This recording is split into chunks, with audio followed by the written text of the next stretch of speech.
Isto é Onda Ciencia, un proxecto de divulgación científica en formato radiofónico e podcast realizado por Coac FM e a Unidade de Divulgación Científica e Cultural da Universidade da Coruña.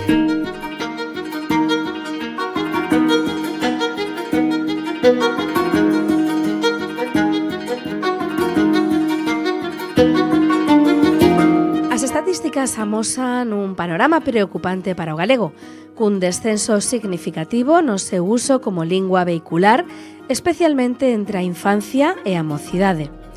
Por primeira vez, segundo datos do Instituto Galego de Estatística, o castelán é a lingua predominante en Galicia, situación inédita calificada como de emerxencia lingüística polos expertos.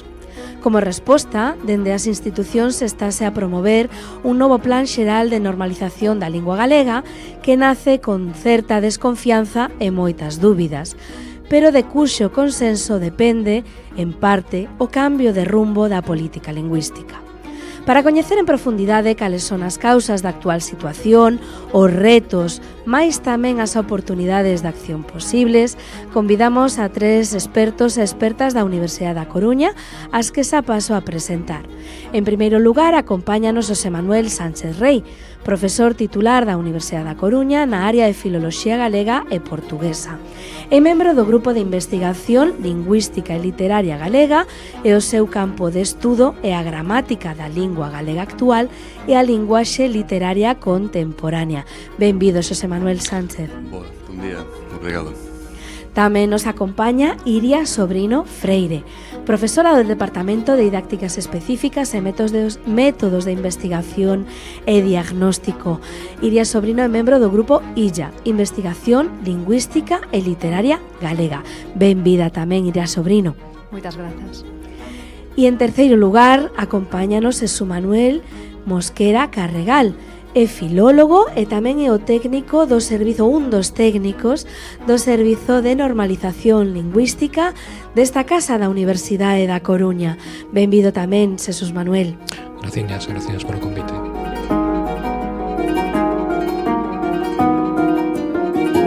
E a primeira pregunta, pois, prácticamente é obligada. Din os expertos que defender o galego é unha necesidade imperiosa. Por que? Que nos aporta o coñecemento e a fala desta lingua? José Manuel. Ben, vou comezar eu entón. En primeiro lugar, é a nosa lingua. É a lingua do povo galego, unha lingua que se xestou aquí desde hai centos de anos, e é o noso deber como patrimonio conservármola. Alén diso, a lingua é un vehículo de expresión aínda de moita xente, no noso país, cada vez menos, infelizmente, mas de moita xente, e tamén un potencial que nos abre as portas ao mundo a través dese outro galego que chaman portugués. Entón, só por estas tres causas é merecedora de todos os respectos e todas as estrategias para podermos involuir esa situación en que estamos. Jesús? Sí, efectivamente, tornouse, como ben dicías na introducción, unha necesidade imperiosa. É dicir, en outubro de 2024 o Instituto Galego de Estadística presentou uns novos datos e a realidade é que o castelán por primeira vez na historia é a lingua maioritaria. É dicir, hai un 53% de persoas que declaran que se declaran monolingües en castelán ou que falan máis castelán que galego. Non son datos novos, non son datos sorprendentes, é dicir, esa era a tendencia que se viña mostrando ao longo do tempo. O Instituto Galego de Estadística actualiza cada 5 anos o seu módulo de uso e coñecementos da lingua e, por tanto, son datos moi alarmantes que nos deben levar a unha reflexión de que se fixo durante estes últimos anos. É dicir, poderá haber causas externas, a inmigración, que de repente parece que todo o mundo fala da inmigración, a globalización, que xa é unha realidade.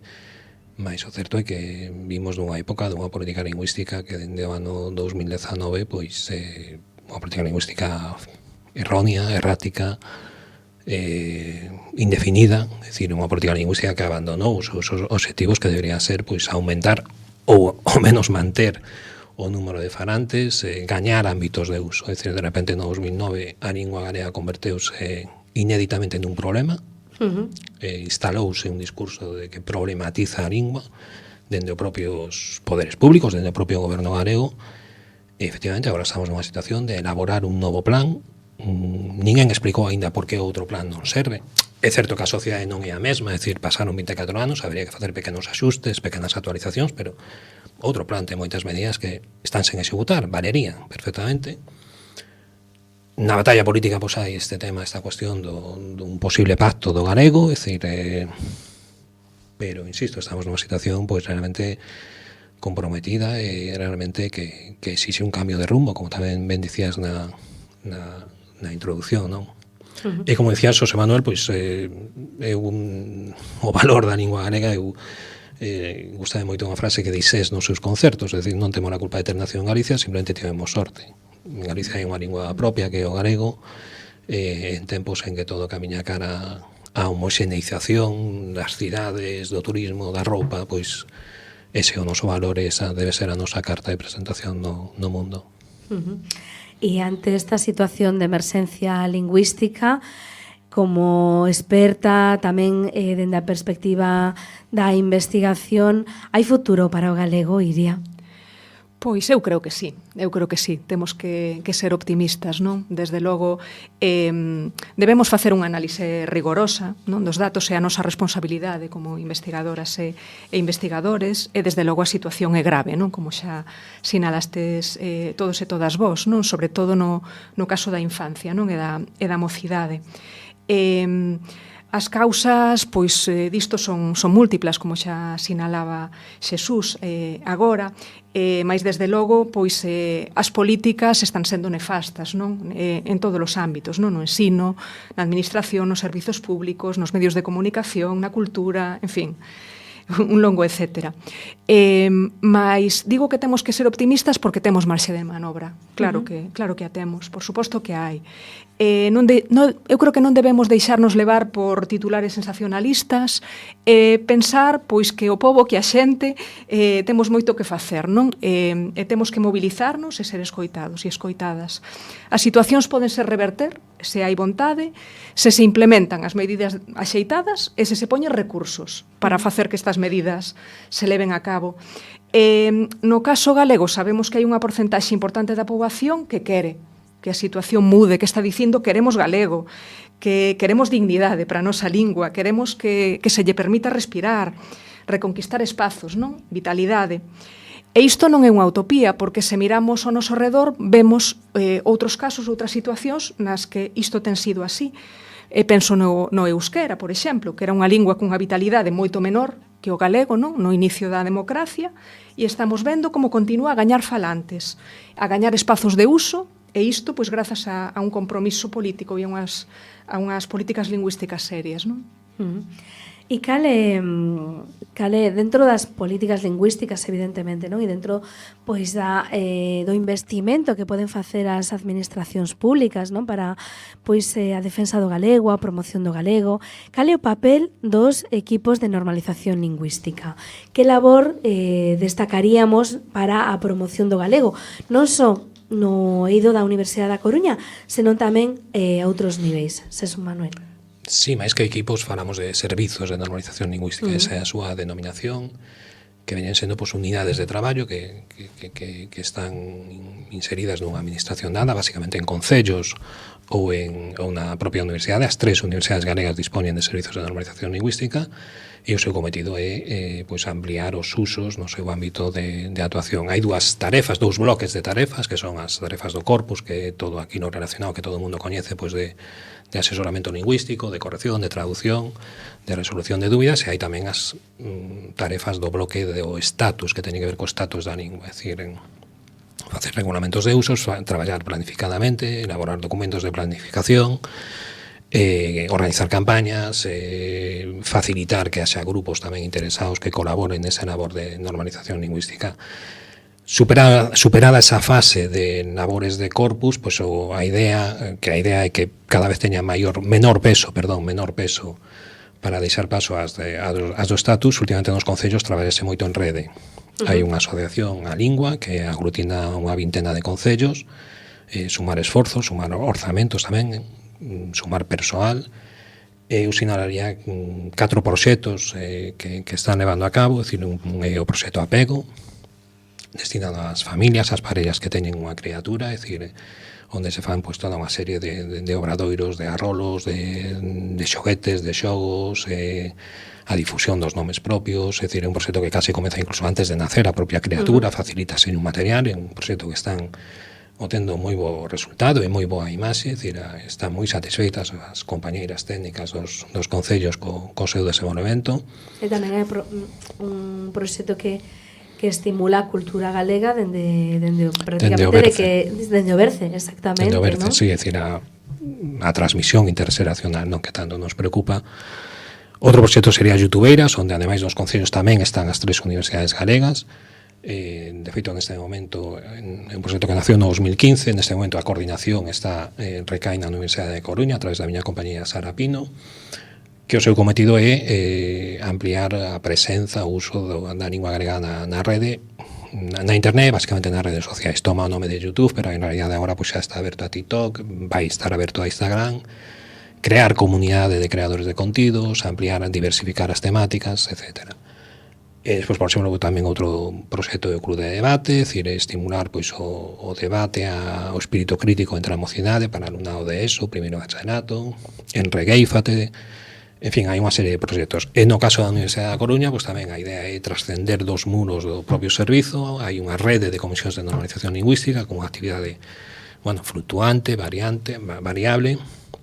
A través dela, por exemplo, pois, estableceuse pois, unha serie de premios nas distintas facultades, en filoloxía o premio de traducción de textos científico-técnicos, en dereito o premio Lois Tobío de investigación xurídica en lingua galega. Agora mesmo estámonos un pouco repensando, están un pouco en stand-by estes premios. E despois tamén se procura traballar en rede. Dende o ano 2009 hai unha comisión interuniversitaria de política lingüística.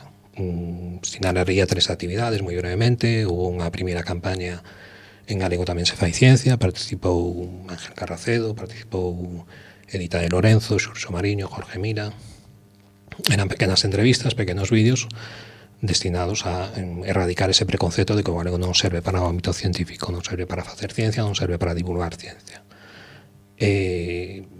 Houve unha publicación anos posteriores, no 2015, de Alba Nogueira sobre o binomio investigación e lingua. E máis recentemente o que houve foi un proxecto de implementar graos cunha forte presenza de lingua galega no ano 2019, onde se chegou a falar dun 80% de docencia en lingua galega. O grao escollido na Universidade da Coruña foi o de educación social. Esas serían as 3 medidas de resultado da Comisión Interuniversitaria. E falando de institucións, pois hai institucións senlleiras tamén relevantes, non? En Galicia, como a Real Academia Galega, que acaba ademais casualmente pois de elixir novo presidente, neste caso pois a Enrique Monteagudo. Unha Real Academia Galega pois que é unha institución que está sendo bastante cuestionada por algúns pois respecto de cal é a defensa ardua frente a outras institucións, non? Do galego, non? Segundo vostedes, que papel consideran que poden xogar institucións como a Real Academia Galega e outras que tamén temos no país, como por exemplo o Consello da Cultura Galega, pois na defensa, non? Neste pacto que se quere promover pola revitalización do galego. Xosé Manuel.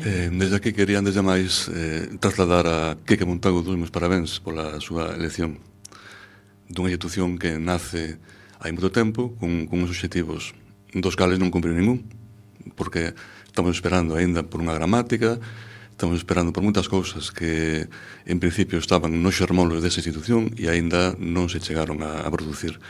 Eu penso que con independencia de que haxa persoas dentro da institución con un compromiso moi firme co galego, esa institución hoxe en día é un clube que pode estar interesado polo galego, só faltaba, mas un clube que non se dedica, digamos, a promover a lingua como debería. En principio era a máxima institución da lingua. Vemos que o seu compromiso, pois, sen ser inexistente, non é suficiente. Hai outras institucións, hai outros organismos, hai outras plataformas que traballan moito máis pola lingua que a propia Academia Galega.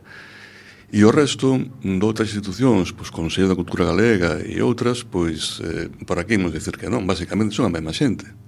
Estamos no Consello da Cultura Galega, na Real Academia Galega, na Editorial Galaxia, no Instituto da Lingua Galega, é a mesma xente. Entón, dai vasos comunicantes. Se nun sitio hai compromiso non suficiente, é normal que nos outros organismos tamén non haxa ese compromiso suficiente.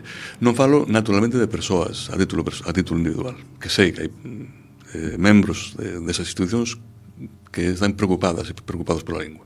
Pero, en xeral, o seu comportamento público é moi deficitario en termos de defensa da lingua e de promoción da lingua. Cando comentas que é deficitario, que realmente o que estás dicindo que foi pouco combatente.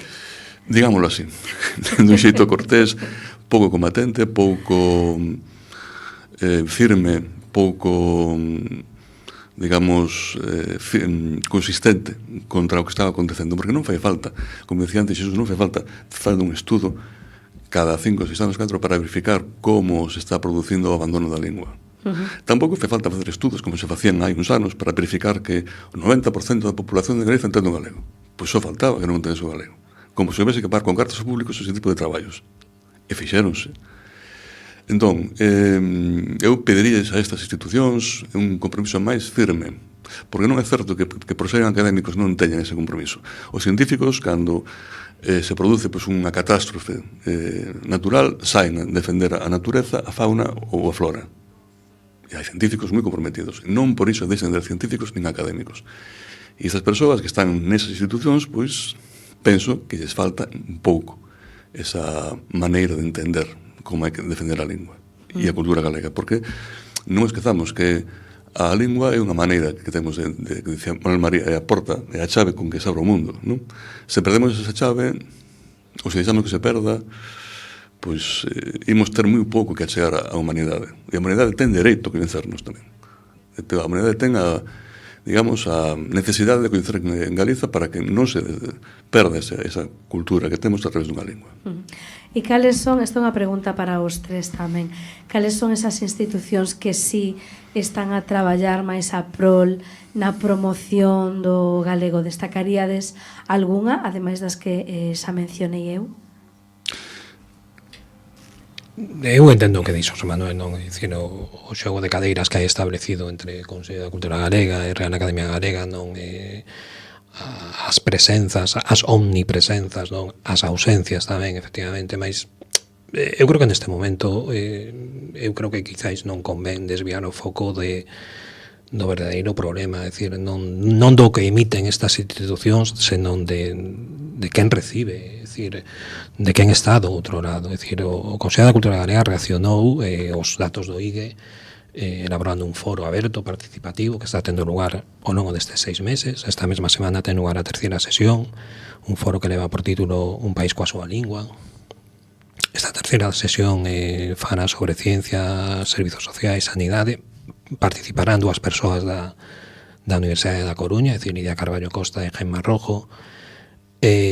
A Academia Galega emitiu unha declaración institucional creo que bastante firme, é dicir, no seu primeiro punto sinalaba sen ambaxes a responsabilidade que ten o goberno galego, fixo un estudo, é dicir, que simplemente era un estudo prospectivo dos datos do Instituto Galego de Estadística, onde tamén se falaba claramente do avance alarmante do monolingüismo, de que as prácticas bilingües o que lle comen é terreo a lingua galega, etc. É dicir, eu non pretendo ser aquí abogado do diaño, pero o problema é, claro, que recibes do outro lado?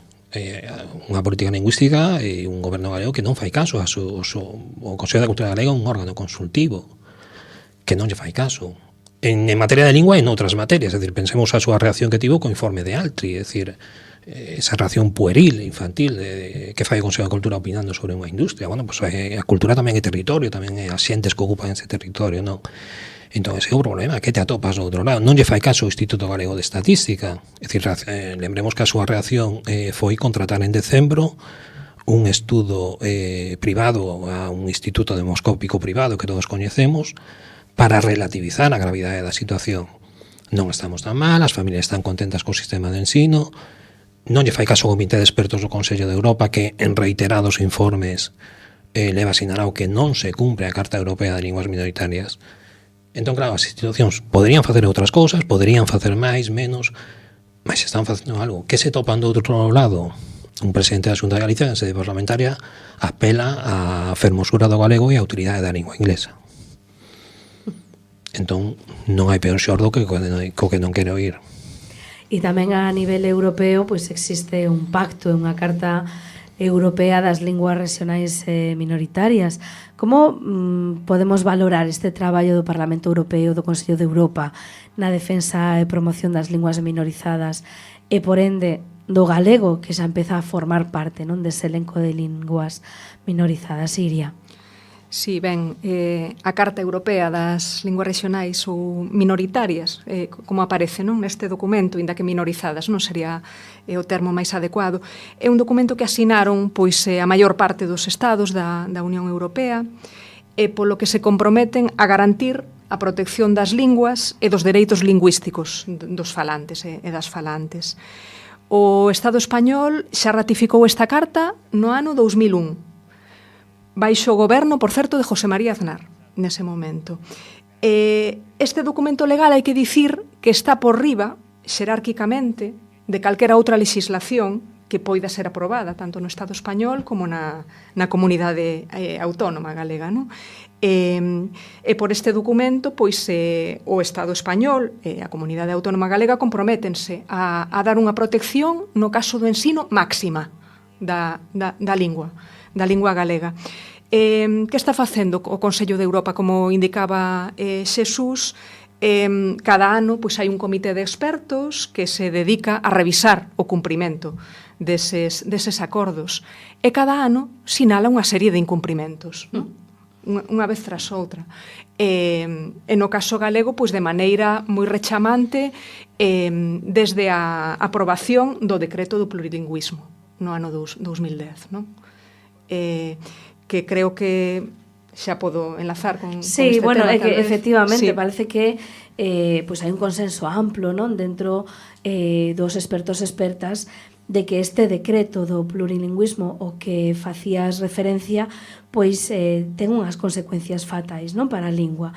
Por primeira vez estamos ante unha poboación galega que maioritariamente fala en castelán e a pregunta pois é cal é ese impacto real, non? Porque chegamos aquí e exactamente pois que supuxo este decreto aprobado bueno, pois por Feijóo no seu momento, non? E que posibilidades tamén vedes vos volos tres para derrogalo?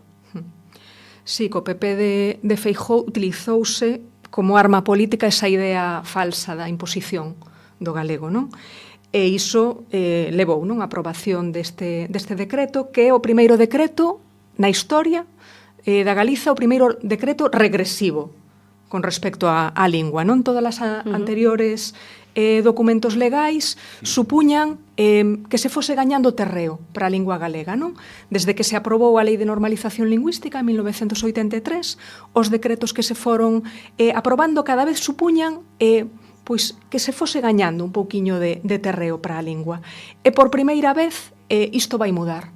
E isto vai mudar pois dunha forma bastante contundente, baixo a falsa premisa de que todas as linguas son iguais e que por iso hai que darlles o mesmo espazo, pois creouse esa idea dos terzos, non? Imoslle dar un terzo o galego, un terzo o castelán e un terzo o inglés. E desa maneira imos preservar a igualdade das linguas. Ben, isto sabemos que é unha falacia, non se sostén desde ningún punto de vista. Cando xa se estaban facendo estudos en que se vía o retroceso do galego, a ruptura da transmisión interxeracional, etc., en lugar de gañar terreo, pois estáse cedendo. E isto foi fatal, non? Desde que se implantou este decreto, os estudos que se foron facendo periódicamente, non? Moitos deles pois por institucións como as que citabades antes, non, tanto a Academia como outras, a Mesa pola Normalización Lingüística, pois viuse que en fin, que isto tivo un impacto enorme, non, sobre o uso e as competencias do galego entre a mocidade, non, entre as persoas entre as persoas máis novas. Polo tanto, creo que a primeira medida sería a derrogación deste decreto, non? Para que, pois, como dicíamos antes, para que a lingua poida respirar e para que a infancia e a mocidade poidan ter acceso pois a ese ensino básico, non? A desaparición do galego na escola infantil, por exemplo, eu creo que isto foi absolutamente letal, non? Porque, en fin, pois o alumnado chega a primaria pois cunha carencia así xa de base e desta maneira pois é moi difícil que se poida construir nada. De aí, pois, todo o movimento de contestación social que xurdiu contra este decreto. Hai que lembrar que o presidente que temos agora na Xunta foi unha manifestación para pedir que non se impuxese o galego. O mesmo que defende pois, a fermosura do galego e a utilidade do inglés, pois foi o mesmo que foi a Compostela da mão dunha organización pois, que atacaba o galego, para defender que non se impuxese. Cando, como decía tamén aquí antes, é unha falacia. Todas as materias no ensino son imposicións. A matemática, a física, a lingua española, o galego, o inglés, todos son imposicións. Entón, por que isto é imposición? Cando todo, realmente o ensino va regrado así. Entón, a primeira medida, sen dúbida, habría que acabar con ese decreto. Voltar a aquele espírito de ir un paso sempre, un paso máis, un poquinho máis cada día. Porque senón estamos vendo como está evoluindo a situación. Sí, totalmente de acordo co que indica Xosé Manuel, co que indica Iria. É dicir, hai un dato do Instituto Galego de Estadística que creo que é o 33% da rapazada menor de 15 anos declara que sabe pouco ou nada falar galego. O 33%. E creo que lembrar que a porcentaxe subía ao 38% na escrita. Eu creo que simplemente con ese dato xa, é dicir, un decreto, aí están os resultados. E ademais é unha demostración porque tamén este mesmo estudo indicaba cales son as bisbarras, verdad? E as áreas territoriais de Galicia onde se mantén o galego como lingua vehicular, non? E pois Costa da Morte, bueno, e outras, non? Pero donde realmente non é o papel do sistema educativo, non xoga o sistema educativo, mellor dito, non xoga un papel relevante aí, sino que son as familias e a cultura, non? O sea, toda a normalización social que hai do uso de galego nese contexto, non? Entón, realmente, para a defensa do galego, a conclusión que sacamos dende fora é que o ensino é irrelevante. Isto é unha conclusión que saco eu, pero que realmente é dura, non? É dicir, non se está apoiando dende o sistema público e o sistema privado de ensino. Non está apoiando e eu diría que está atacando, porque iso de que as linguas son iguais, todas, claro que son todas iguais, somos filólogos, somos lingüistas, todas teñen os mesmos dereitos, todas son vehículos de comunicación, todas serven para nos comunicarnos e todas nos fan seres humanos, porque os animais, como decía Castelao, que estamos no ano Castelao, un cabalo das Pampas rinche igual que un cabalo de Turquía, e nos temos a sorte de sermos seres humanos e temos linguas e culturas detrás desas linguas. Con este goberno, as medidas que están desenvolvéndose son todo o contrario, activas e pasivas. Non fai falta máis tamén que acender a televisión pública galega para ver o que se para vaya a redundancia, para ver que tipo de programas son os que teóricamente son os máis exitosos, aqueles que teñen máis público. Sabemos o que é, sabemos como funciona este goberno e o primeiro pues, sería naturalmente, como dixemos antes, acabar con este decreto. E despois, consensuar na medida do posible algo para avanzar sería tamén desexável, mas vexo difícil, porque vai ser un pacto a baixa sempre con este goberno. Vai ser un pacto sempre de mínimos. E o seguinte será outro pacto de mínimos. E o seguinte outro pacto de mínimos. As recentes manifestacións en defensa do galego amosaron pola contra, pois unha ampla movilización por parte de mestres e mestras do país que apostan polo galego no ensino, tamén os propios estudiantes, verdad? Non só o profesorado, senón tamén pois toda a comunidade educativa, non? A pesares do decreto, percibides un movimento de defensa da lingua na escola e no ensino medio. Que exemplos, que proxectos destacaríades? Escoitas Onda Ciencia, o programa de divulgación da UDC. Iria. Sí, desde logo, non? Desde a escola vese un firme compromiso por parte de moitos mestres e mestras, profesores e profesoras, un compromiso constante coa lingua, un exercicio tamén de pedagogía para as familias, non? Ti antes falabas os casos en que se mantén a vitalidade da lingua, non? Naquelas zonas en que ten unha maior implantación social. Iso é certo, mas eu penso que tamén o profesorado está facendo un labor moi interesante de pedagogía en zonas en que a lingua ten menos implantación social nas cidades. Vemos exemplos de mestres e mestras, sobre todo, tamén de profesores e profesoras, que están explicando ás familias por que utilizan o galego nas aulas, por que é importante que os nenos e nenas reciban moitos estímulos nesta lingua, ou algúns, polo menos, nese espazo que ten que ser seguro, que son as aulas, para que o día de mañán teñan a competencia suficiente e teñan tamén o desexo de utilizar esta lingua, non, cando poidan decidir. Entón, desde logo, sí que temos exemplos vos. Temos exemplos pois de profesionais que están apostando por proxectos que implican un uso real da lingua por parte dos rapaces e das rapazas, non? Que non se limitan pois a un ensino pois meramente gramatical, con perdón para Xosé Manuel, que implican pois formatos atractivos, non? Conectados así máis cos intereses do alumnado. Estou pensando pois en proxectos que tiveron pois unha certa difusión pública, pois o 21 días co galego, por exemplo, é un proxecto pois que levou a cabo, leva implementando, non, desde hai moito tempo Pilar Ponte no IES da Pobra do Caramiñal, e que se estendeu xa hoxe en día a moitos centros educativos, non, do país, e que implica esa aposta pois polo neofalantismo, non, por impulsar aqueles rapaces e rapazas que non utilizan o galego na súa vida cotiá a que o fagan nos diferentes usos e en formatos, como dicía antes, atractivos, non? Aquí, pois, o digital está cobrando, non, moito peso. Outro proxecto interesante, o Desafío Galego, Marcos Abalde, non, no IES Concepción Arenal, que saía últimamente, non? Pois están impulsando, pois, por exemplo, canles de TikTok en galego, non?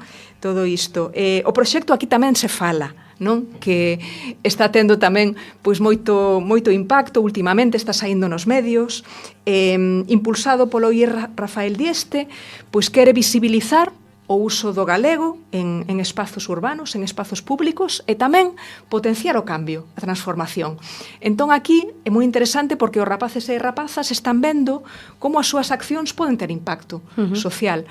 Como se eles lanzan unha campaña pois para que o Deportivo da Coruña se chame Deportivo da Coruña, iso pode chegar a realizarse, non? E isto é motivador, e isto crea comunidade, non? E é interesante, son proxectos positivos que eu creo que pois tamén suscitan un pouco a simpatía, non? Da comunidade máis aló da comunidade escolar. O proxecto contaxe... Claro, máis a que gaña relevancia a nivel mediático, non? Quer decir, estes proxectos do IES Rafael Dieste aquí da Coruña, pois a verdade é que trascenderon o contexto educativo. Iso está moi ben e é moi empoderador tamén, non? Para os nenos e nenas. Bueno, neste caso, pois son mozos e mozas. Desde logo. Despois, bueno, xa que estamos na radio, creo que o proxecto Ponte nas Ondas, non? É importantísimo, leva máis de 25 anos, tendendo pontes coa lusofonía, ademais, non? Foi un proxecto que xurdiu entre escolas galegas e portuguesas, pois para levar a radio aos centros educativos e para crear tamén unha ponte entre a nosa cultura, que realmente é a mesma, non? E está pois poñendo en valor tamén o patrimonio inmaterial, non, galego-portugués, e xa pois se uniron tamén moitos centros educativos, non, a este proxecto. Que máis? Reggae Festa, por exemplo, pois un proxecto de regueifa, non? Para revitalizar a regueifa. Podería parecer unha cousa pois así moi extraña, non? E en principio a quen lle pode interesar iso? Pois está lle interesando a moitos rapaces e rapazas, non? Mozos e mozas. Empezou tamén como algo pequeniño, como unha actividade, non, que impulsaban dous docentes, non, Sechu Sende, Manolo Maseda, e hoxe en día é grande, é inmenso, non? E hai moitos centros educativos, tanto de infantil como de primaria e secundaria, que se uniron a ese proxecto e está facendo que mozos e mozas utilicen pois a lingua dunha forma creativa e que enlacen tamén coa súa tradición. Entón, en fin, eu creo que exemplos vos hai moitísimos, non? Por iso, eu creo que son razóns para sentirnos optimistas, de que se poden facer cousas mesmo con poucos medios, non? Bueno, e estamos aquí con 3 persoas da Universidade da Coruña, 2 profesores universitarios e un experto en normalización lingüística, pois obviamente pois tamén hai que falar do eido universitario, non? Centrándonos na UDC, pois a través de que estrategia se podería impulsar o galego como lingua vehicular mayoritaria, como se está e como se podería, é dicir, como se podería gañar terreo, non? Que exemplos tamén de boas prácticas se poderían destacar e neste caso, pois, Xesús Manuel xa mencionou antes unha, pero seguramente, pois, esa máis... Bueno, mencionaches varias, de feito, non? É moi longa a túa pregunta. Sí, é moi longa, é moi longa. É moi longa. Pero, bueno, que papel crees que poderíamos e podería a institución da Universidade da Coruña pois desempeñar e tamén pois que exemplos, non, de igual que falaba Iria, non? Pois que exemplos destacarías? A Universidade forma os futuros profesionais, non? Cocan un papel non menor, dende logo. A ver, a Universidade da Coruña, é dicir, dando por bo que temos unha administración que traballa en galego, é dicir, que a maquinaria administrativa está traballando en galego, é dicir, publica as súas normas, as súas resolucións, as convocatorias, na parte escrita quedaría traballar moito, eu creo, na oralidade, é dicir, converter o galego na lingua ambiental da universidade. Aí habería que introducir pois, o concepto de oferta positiva, que estamos agora mesmo remodelando o regulamento de usos da lingua galega. Cando se aprobe, pois, a idea é que inclúa ese concepto, é dicir, que esa primeira toma de contacto dunha persoa que se dirixe á universidade, sexa co funcionario ou funcionaria, sexa en lingua galega. E pois o gran tema é o tema da docencia, non só do galego, non só da UDC, de calquera lingua minoritaria, é dicir, o tema de en que lingua se imparte a docencia, en que lingua se transmiten, en que lingua se adquiren os coñecementos. Claro, aí hai certas circunstancias que non axudan moito ao galego. Eu sinalarei 4, é dicir, temos a consideración legal de que é a lingua propia, de que debe ser o vehículo de expresión normal, mas non hai ningunha outra norma que concrete como se materializa iso na práctica docente. É dicir, é liberdade do docente, da profesora, do profesor, dar a lingua dar as materias nunha ou noutra lingua. A diferenza do que ocorre noutros niveis educativos. Hai unha segunda circunstancia que o PDI non ten que acreditar o coñecemento da lingua galega, por aínda que resulte extraño. Hai unha terceira circunstancia que o Espazo Europeo de Educación Superior é unha realidade. E aí malentendeuse, é dicir, para o alumnado Erasmus parece que se reservou o inglés e para o alumnado latinoamericano español, e onde quedou o galego, cando tiñamos a porta da lusofonía dos países de fala portuguesa, non? E hai unha cuarta circunstancia que todas as universidades están un pouco nunha carreira, nun proxecto de captación de alumnado, de trascender fora do seu ámbito máis cercano, o seu ámbito xeográfico, e captar alumnado de fora. Claro, son 4 circunstancias pois demoledoras para a lingua, é dicir, por indefinición, por omisión, por colisión, pero onde queda o galego aí? A Universidade de Santiago acaba de publicar uns datos, é dicir, baseado nas guías docentes, moi brevemente, pois, direi, os datos veñen sendo un 25% de docencia en lingua galega. Hai grandes desequilibrios entre unhas materias e outras, entre uns graos e outros, hai graos que superan o 90%, hai graos que non chegan nin o 5, nin o 10%, con base no que declara o profesorado nas guías docentes, que é un detalle importante. Na Universidade de Coruña fixemos un estudo xa hai anos, e o tivemos tamén, a partir das guías docentes, o tivemos uns datos dun 7% de docencia en lingua galega, e habería que subir a un 23% de docencia en castelán galego, pero insisto, é dicir, claro, cando un profesor declara que das materias en galego en castelán ou en castelán en galego, exactamente a que se refire o material, as interaccións co alumnado, é dicir, dentro da práctica docente pois hai moitas arestas que hai que mirar e que hai que calibrar, non?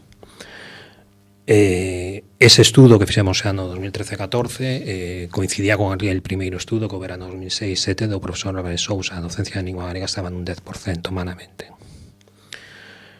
E por áreas temáticas, ademais, percíbese pois, esa distinción entre ciencias sociais con maior presenza da lingua galega, pero o tema das enxeñarías, o tema do ámbito sanitario, pois con uns usos moi pequenos. 40 anos de oficialidade, que aínda haxa graos que presenten uns usos tan ínfimos de lingua galega, a verdade é que eu creo debería dar lugar a unha reflexión nas máis altas instancias. É dicir, eu creo que son unhas porcentaxes inaceptables. Se a universidade forma futuros profesionais, se a universidade debe ser un centro de saber, un centro que debe estar na vanguarda de erradicar presuizos, de eliminar desigualdades, insisto, eu creo que o adxetivo é inaceptable. Teñamos en conta, ademais, que nos graos, en todos os graos, aparece como unha competencia transversal, unha competencia nuclear, que a persoa que se gradúa ten que saber expresarse correctamente por escrito e oralmente nas linguas oficiais da súa comunidade.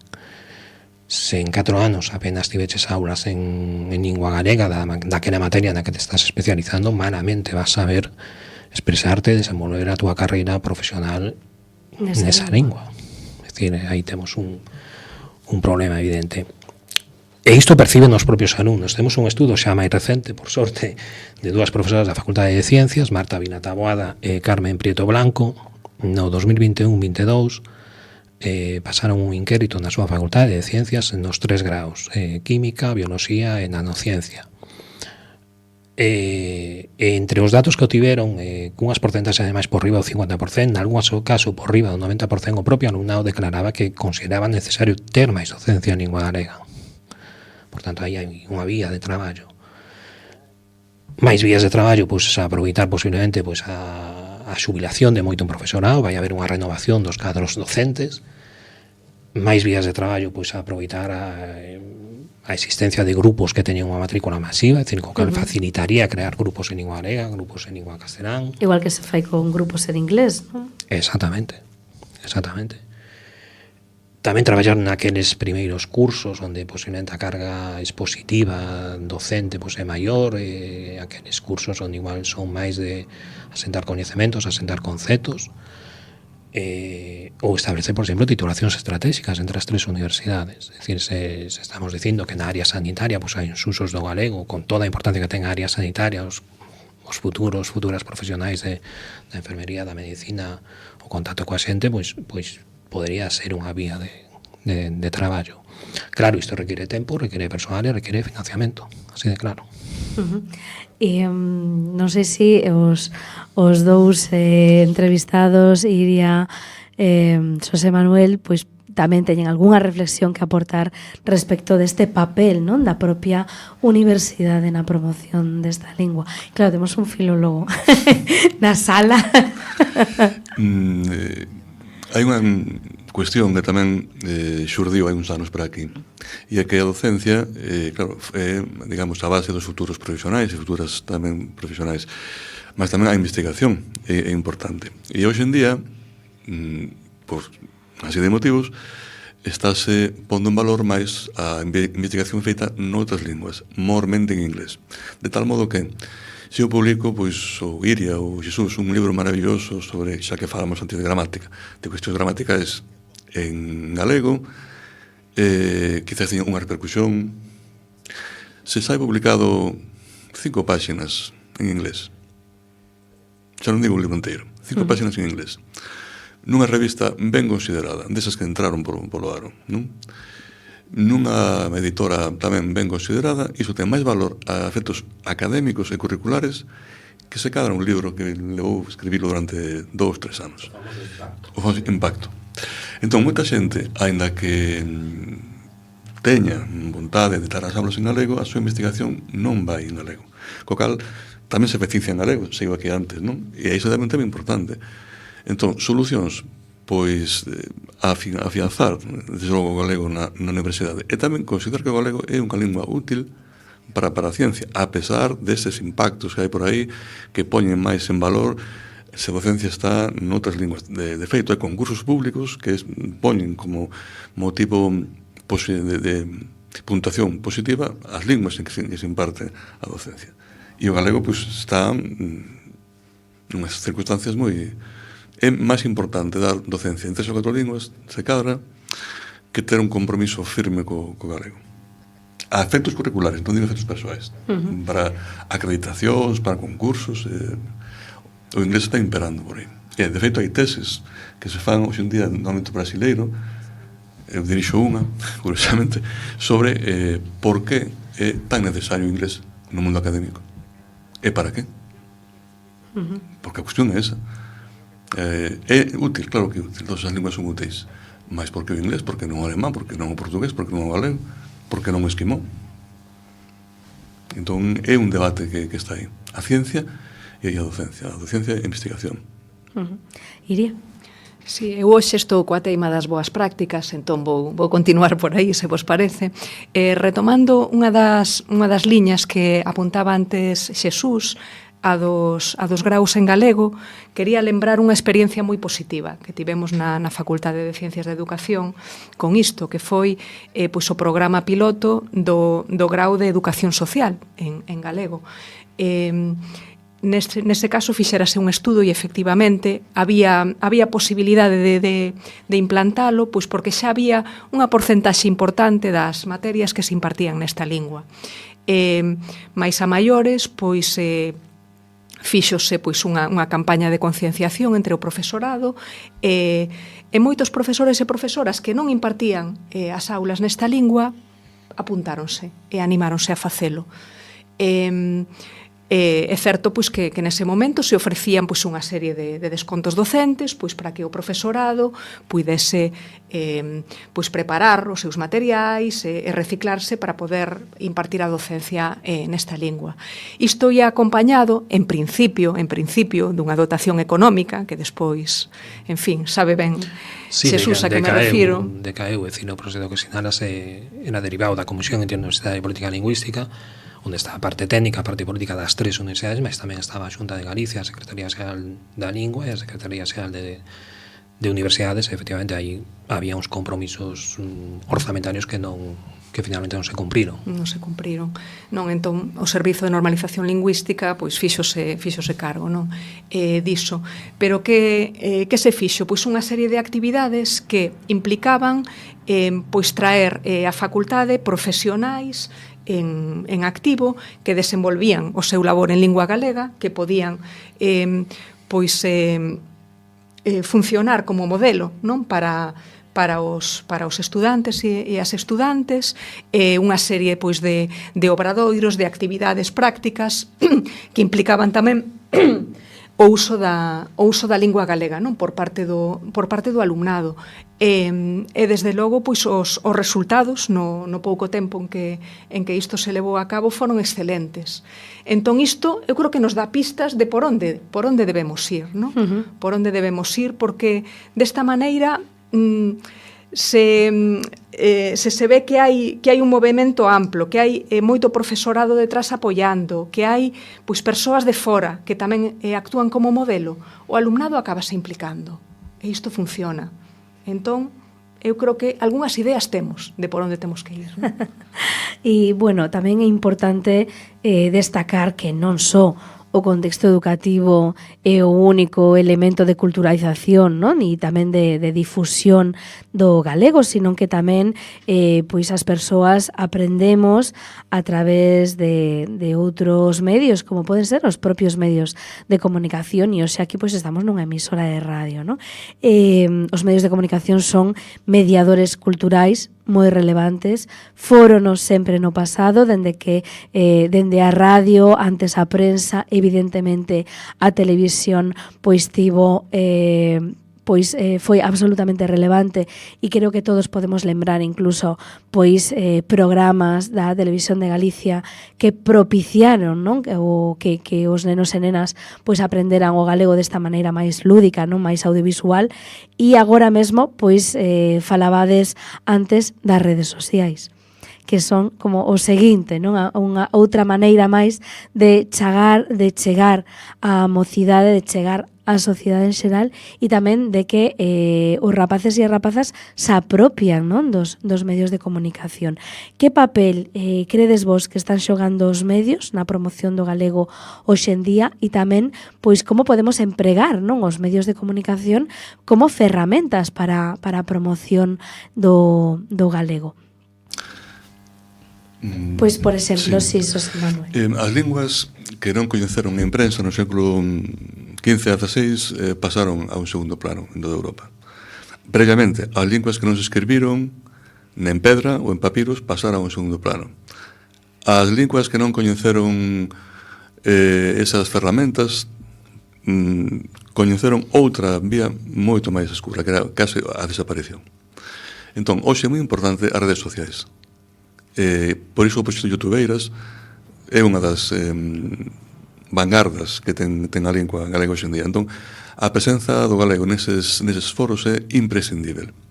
Non únicamente, mas tamén no ensino, tamén na radio, tamén na televisión. Temos unha televisión pública en galego e a veces preguntamos en que están falando, porque non se sabe, ás veces, en que lingua están desenvolvendo os programas. Ahora, imaginemos unha televisión pública que tivese pois, un compromiso real co galego, serio. E unha radio pública que tivese un compromiso serio co galego. Que levase pois, persoas entendidas, que falasen un galego digno, que houvese certos programas que desaparecesen, que houvese un compromiso real coa lingua e que houvese pois, contactos, non digo máis, contactos, entrevistas, así como se levan persoas de outras partes da Península Ibérica, pois que fosen persoas tamén do sur do Río Miño para falaren de problemas reais, comuns aos outros países. Pois quizás a percepción do galego social sería outra, quizás fose outra. O feito de haber pois, nunha tertulia persoas do norte de Portugal falando no seu portugués e nós falando na nosa lingua sobre problemas comuns aos dos países podería mudar un pouco a percepción social da lingua. Quen di iso, e tamén na radio, con máis medios en galego, naturalmente, con máis xornais, só hai un xornal en galego hoxe en día. Outros xornais levan subvencións públicas por... Bueno, digitais hai varios. Sí, Perdón pola corrección. Sí, en papel. Hai xornais que levan subvencións públicas por pôr unha cousiña en galego. Outros non levan nada, a pesar de que teñen todo en galego. Entón, é curioso. Entón, penso que é moi importante os medios de comunicación, tamén o ensino, naturalmente, a cultura, mas as redes sociais, o xornalismo é vital para o futuro da lingua. É para atraer novos falantes e novas falantes tamén. Iria? Sí, eu concordo completamente, non, co que dixo Xosé Manuel. É certo que temos medios públicos, non, que supostamente deberían apostar pola lingua, vemos que non é así, mas tamén, sobre todo na xente nova, creo que estes medios tradicionais probablemente cada vez teñan menos impacto, non? Entón, pois desde logo temos que estar moi atentos e estar onde a xente nova está. E están nas redes sociais, non? E están nos podcasts, están en medios como YouTube, Instagram, TikTok, non? E polo tanto, pois desde logo se pretendemos unha normalización da lingua, isto ten que pasar, non? Por estes novos formatos. Se nun momento dado, pois o Xabarín Club, non? A xeración Xabarín foi tan importante para a normalización da lingua, creo que agora temos que reinventar isto nos novos formatos, non? En fin, antes puña algúns exemplos, non, de boas prácticas en escola que ían un pouco por esta liña, mas tamén podemos ver creadores e creadoras novos que están utilizando estes medios e o están facendo en galego. Pois hai un fenómeno incipiente, non, que o dos estes influencers de libros, non, os bookstagramers, non, que están facendo as súas recomendacións e as están facendo en lingua galega, non? E eu creo que isto é importante e temoslle que dar pois difusión, temoslle que dar eco para que cunda un pouco o exemplo. Sí, coincido plenamente co que di Xosé Manuel, co que di Iria, non? É dicir, esa comunidade de creadores, de creadoras que teñen certamente moito mérito. A normalidade tamén pasa por iso, porque esa xente que nas redes pues, decide contar a súa vida, o que almorzou hoxe, onde viaxou, ou a banalidade tamén é normalidade, non? Eu engadiría a todo o que comentastes, pois, a que posiblemente é a única boa nova nos últimos anos que é o aumento da presenza da lingua galega nas plataformas de streaming. É dicir, cada vez máis series subtituladas ou traducidas pois en Amazon, en Netflix, que lembremos que é unha medida que na que tivo moito que ver a política todo é política, non? E que casi nos chega un pouco de rebote, pero benvida sexa, non? Posiblemente esa sexa a medida normalizadora máis relevante dos últimos anos. E incluso series e películas feitas aquí, en Galicia, ¿no? E que se promocionan tamén en galego. E que, bueno, pues estou pensando Narcos, por exemplo, ¿no? Que mezclaba pues castelán, galego, pero facía dunha maneira que realmente pues reflexaba un pouco o que pasaba nas Narcos non, Fariña, é verdad, Narcos é latinoamericana, Fariña, sí. E estaba pensando... hai tantas. Hai moitas, sí, pero xusto esa, estaba pensando que mezclar os dous idiomas, pero dunha maneira que é real, non? Que realmente é o que pasa cando vas polas rúas da Coruña, por exemplo, non? Pois quedamos con esta... mensaxe positiva, quedamos con esta idea esperanzadora tamén, non? De que as cousas se poden cambiar, as cousas están cambiando e que posiblemente pois ese pacto ou ese consenso pola normalización da lingua galega non quede só nun acordo institucional, sino que sobre todo pois quede como un paso que debemos dar nós como comunidade de falantes, non? Falantes e neofalantes tamén en galego. Moitísimas grazas, Xosé Manuel Sánchez Rey, Iria Sobrino e Xesús Manuel Mosquera Carregal pola vosa participación neste Onda Ciencia, o galego no século XXI, accións e retos. Despenímonos ata o próximo Onda Ciencia, ata sempre. Onda Ciencia é unha produción de Quack FM e a Unidade de Divulgación Científica e Cultural da Universidade da Coruña. Este episodio estivo presentado por Isabel Lema Blanco. Nos controis técnicos estivo Mariano Fernández e a postproducción é de Miguel Anxo Facal. A preproducción é de Yolanda Golíaz Pérez, coordinadora da Unidade de Divulgación Científica e Cultural da UDC, e de María Cristina Naya Ribeiro, vicerreitora de Divulgación, Cultura e Deporte. Se gostaches deste episodio, suscríbete ao podcast e difundio entre as túas amizades.